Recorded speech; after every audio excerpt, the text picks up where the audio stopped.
B&T APC308. We'll go ahead and clear it.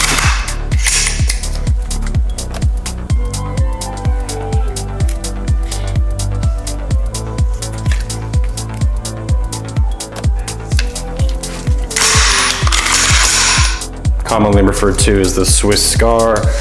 This rifle is mostly stock. The only thing I've swapped out is a Neoteric Designs extended charging handle. My large hands tend to slip off the small ones. There's nothing wrong with them, I just prefer more grabbing. Also, I have a Neoteric Designs extended bolt release. The one that it came with was very shallow and kind of hard to actuate with the fingertip. This one is super easy and super comfortable. Ergo zero angle grip. I also replaced it with an ACR Stock by Magpul. This is the stock trigger. It is an Elftmann trigger. They say it's a 2-stage, but it really feels like a single stage. It's super light.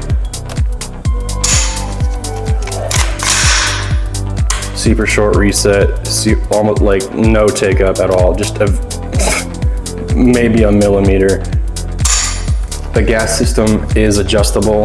It does have 3 settings, which is normal, suppress, and adverse. I've only ever run it in suppressed and normal. You can actually run it without a suppressor on suppressed and still have 0 issues with functionality. This is the 14-inch barrel. It is pin and welded from the factory to mount your Surefire hub adapter suppressors, like this B&T RBS 762 compact. Just mounts right up.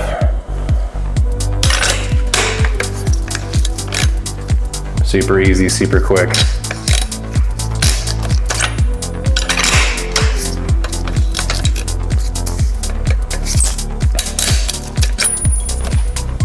B&T does supply you with some plastic backup sights that are adjustable for windage and elevation. Also have a peep and a smaller peep for your preference. Also, when folded, they do have pistol sights. Well, pistol style sights. You do need to fold the big peep out so it does not obstruct the pistol sights.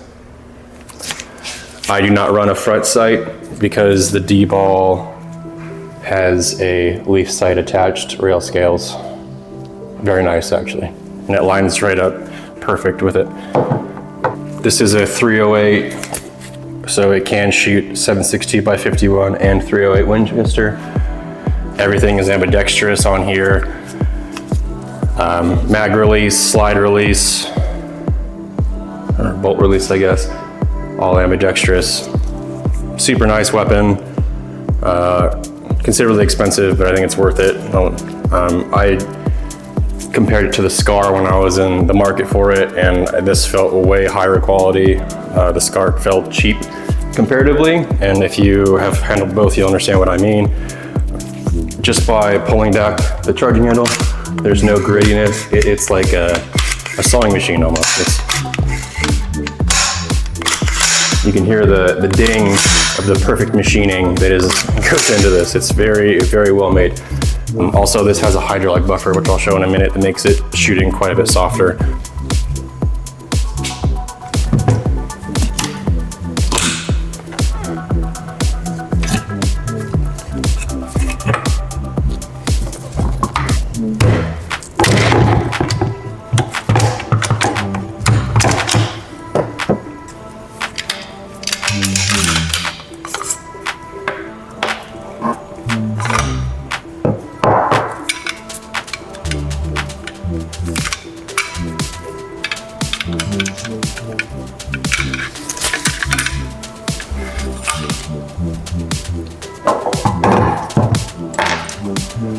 APC308 fully disassembled. I'll go through the parts individually.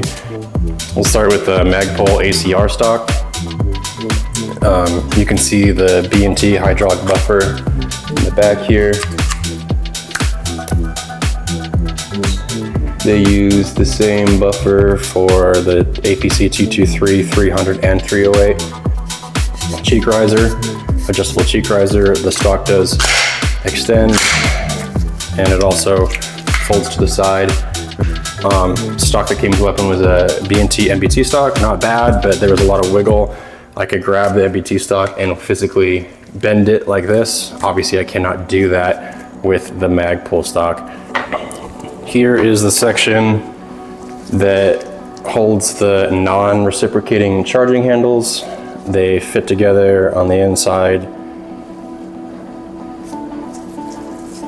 and this slides in with it. They go just like this together. Super nice. Here is the bolt carrier group. Very compact. I've fired probably 500 rounds, mostly suppressed, and obviously it's still very clean. Standard recoil spring. Not sure why they made the low receiver this goldish color. I'm not sure if they were trying to match the 20 shades of FDD like the Scar was. It fits to the upper receiver just like an AR-15 through the bolt, the two receiver pins that are captured. Upper receiver, again, around 500 rounds, mostly suppressed, and it's just not that dirty. You'd expect a lot more, but from a piston gun, just keeps it pretty clean. Really nice FDE finish up top. Start with your charging handle retention.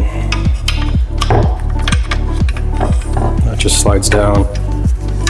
You line it up with the hole, the bigger hole in the receiver, so you can stick your charging handles in, and they'll just snap in, slide forward. Then take your bolt carrier group, slide it in, followed by your recoil spring, and then your stock. Stock goes in, it mates up slightly lower, and then you're gonna pop it up. Yep, that easy. Take your lower, just like an AR-15, pop that first pin in, slam it closed, pop it in, and we're done. Do a functions check.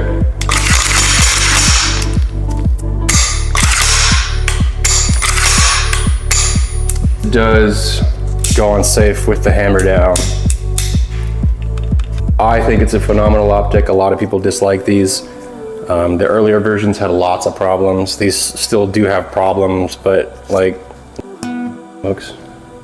there's no way around it. Takes one AA battery, has life, has a solar backup too for when you're outside. Super adjustable red dot.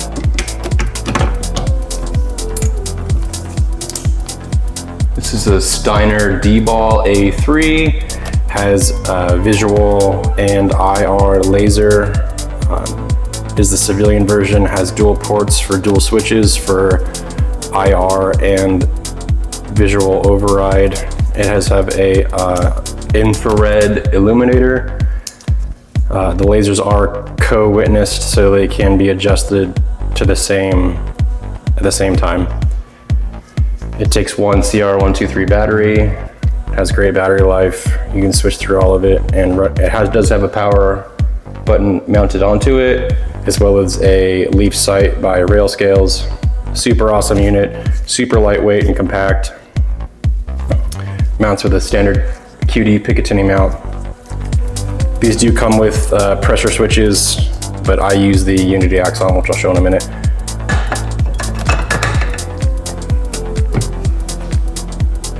Surefire vampire light.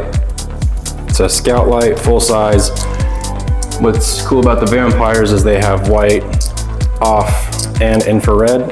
It's got great candela, so a nice long throw. Great to use with the Dbal.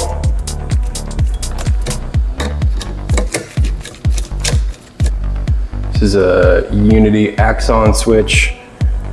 The non-sync model comes with a crane laser plug and the Surefire flashlight plug.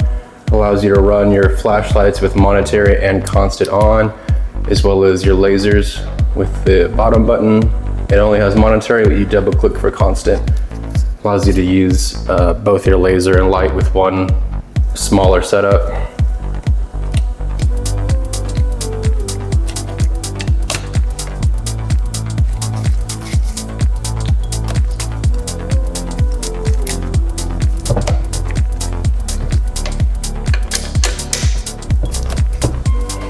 Flashlight and laser.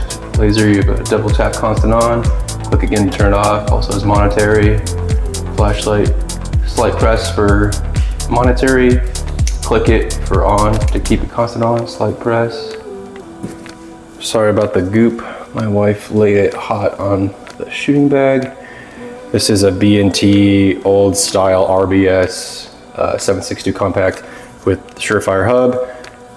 This thing weighs about 2 pounds. Let that baby on and crank it. Boom. It's that fast. Cool thing about B&T is that you can run any standard SR25 mags, Magpul, Lancer. This is a surplus mag that I got from a gun shop. Runs all of it, no issues. You don't have to buy branded, specific, proprietary mags. Okay, I'm gonna cut to some shooting clips. If you enjoyed it, please like and subscribe. I will do more videos in the future. Thanks.